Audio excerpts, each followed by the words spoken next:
राम राम पशुपालक मित्रांनो, मी Aditya Khilare dairy form या चॅनलवर आपलं स्वागत आहे मित्रांनो. तर आज आपण पाहणार आहोत की म्हशीच्या चाऱ्याचे नियोजन कसे करायचे आणि म्हशीला तो चारा किती प्रमाणात दिवसाला द्यायला पाहिजे, जेणेकरून म्हशी आपल्याला चांगल्या प्रमाणात दूध देतील आणि आपला जास्त खर्च पण होणार नाही. हे सर्व आपण या व्हिडिओमध्ये पाहणार आहोत मित्रांनो. तर पाहू शकता आपल्याकडं 50 म्हशी आहेत. तर आपण या 50 म्हशीचं चाराचं नियोजन तुम्हाला सांगणार आहे. तुमच्याकडे किती म्हशी आहेत ते तुम्ही कमेंटमध्ये नक्की सांगा मित्रांनो.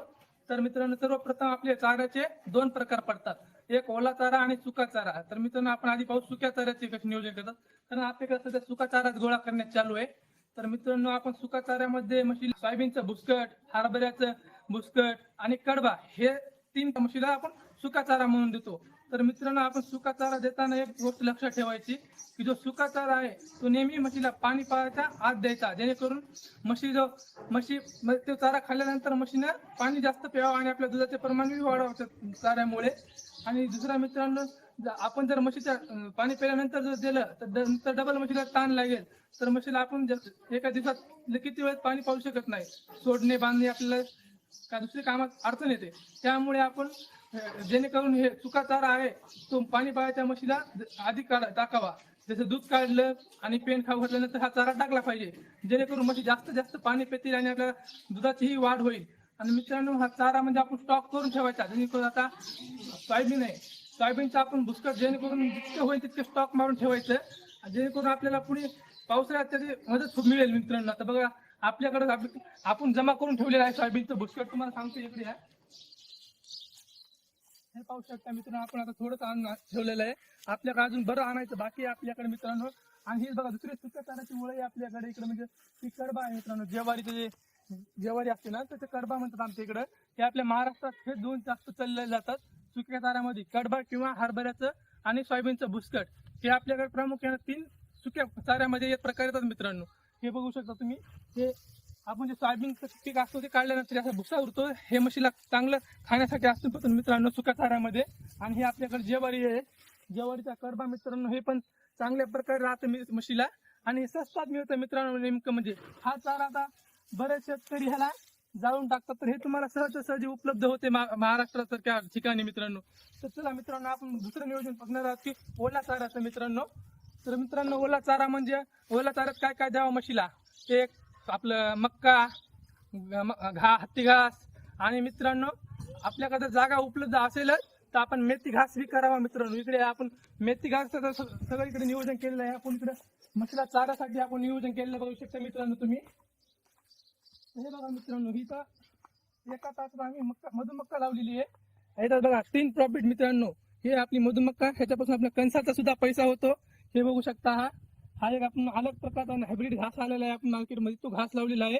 आणि इकडे आपण आपला हत्ती घास सगळं लावलेला आहे. काय नेमकंच लावला, हा उगवलेला नाहीये घास, आता नेमकंच लावलेला आहे. तर आपण हे अशा प्रकारे हे म्हशीच्या चाऱ्यासाठी नियोजन केलेले बघू शकता. हे ओला चारा झाला एक प्रकारचा. दुसऱ्या प्रकारात मित्रांनो, तुम्हाला जर तुमच्याकडे उपलब्ध असेल तर हे सगळं करू शकता तुम्ही. आणि मित्रांनो, ओला चाऱ्यामध्ये दुसरं अजून काय येऊ शकतं बघा, आपल्याकडे जे आपल्या कडूळ म्हणतात, कडूळ म्हणजे ज्वारीचाच एक प्रकार असतो, पण तो दाटवाट पेरला जातो, तर तो कांडी बारीक होते आणि त्याला वरी अन्न लागत नाही, त्याच्यामुळे ते कडूळ म्हणतात. ते म्हशीसाठी खूप चांगलं राहतो मित्रांनो. तर ते आपल्याकडे सध्या तुम्हाला दाखवण्यासाठी नाहीये, पण आपण ते बी तुम्हाला लवकरात लवकर त्याचा व्हिडिओ आपण टाकणार आहोत. आणि मित्रांनो, दुसरा म्हणजे आपल्याकडे चाऱ्यामध्ये आपण ऊस टाकू शकतो. ऊस किंवा ऊसाचे वाडे, आता वाड्याचा सीझन सुरू होता, आता दिवाळी आली आहे, तर ऊस तोडणी सुरू झाल्यानंतर आपल्याला वाडेही सहजासहजी उपलब्ध होतात मित्रांनो. अशा प्रकारे इकडे बघा, हेला वाडे म्हणतात, जे तुम्हाला समोर दिसते, हे वरचे जे हिरवे दिसतात ते वाडे आहेत, आणि खालचा ऊस आहे जो कारखान्याला जातो. तर मित्रांनो, ते बी तुम्हाला सहजासहजी उपलब्ध होतात. दिवाळीला आला दसरा झाला की आपला कारखाना चालू होतोच. तर मित्रांनो, चला आधी मशीनमध्ये तुम्हाला दाखवतो अजून.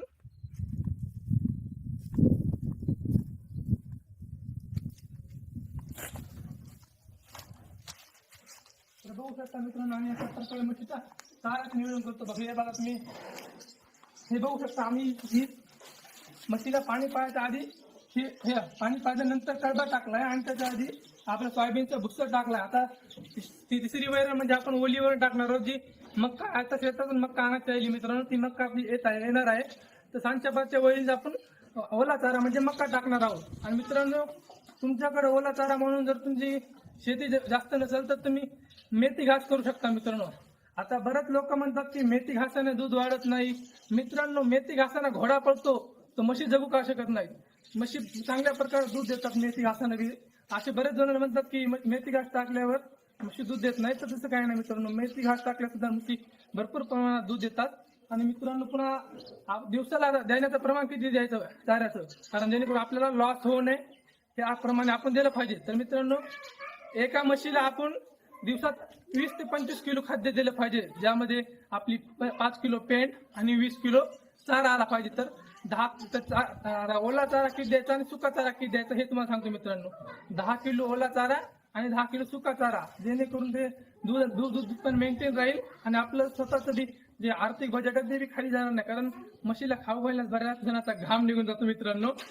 तर मित्रांनो बघा, सुका चारा टाकल्यानंतर आपण गॅप देतो. आपण नाही ना 4 घंट्याचा गॅप द्यायचा त्यांना, त्यामध्ये एकदा पाणी पाजायचं आणि त्यानंतर आपण म्हशींना ओला चारा टाकायचा. म्हणजे सांच्यापाचं दूध काढून झाल्यानंतर बी टाकलं तरी जमते मित्रांनो.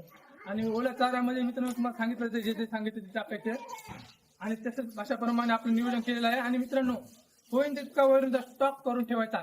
मेन गोष्ट, जर आपल्याकडे स्टॉक असेल तरच ह्या धंद्यात सक्सेस राहू शकते माणूस. कारण लोक काय म्हणतात, आज घेऊ उद्या घेऊ, तसं नाही जमणार मित्रांनो.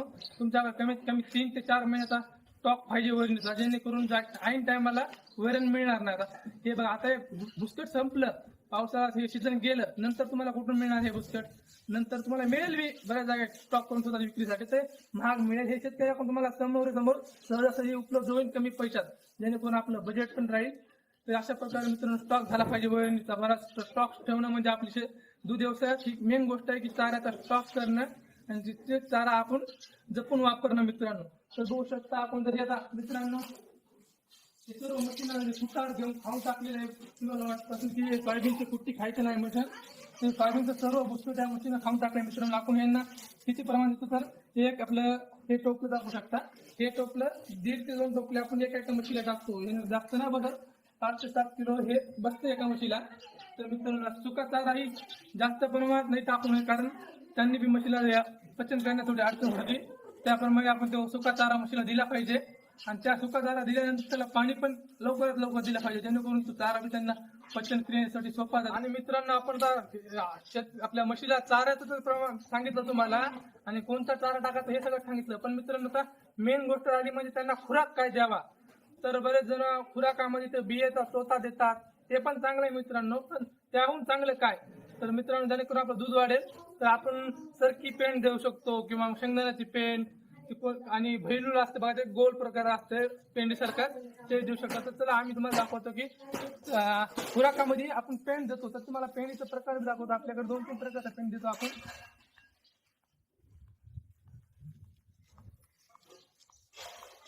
हे पाहू शकता आपल्याकडे हे प्रसाद म्हणून एक पेंडीचं पोते आहे आपल्याकडे.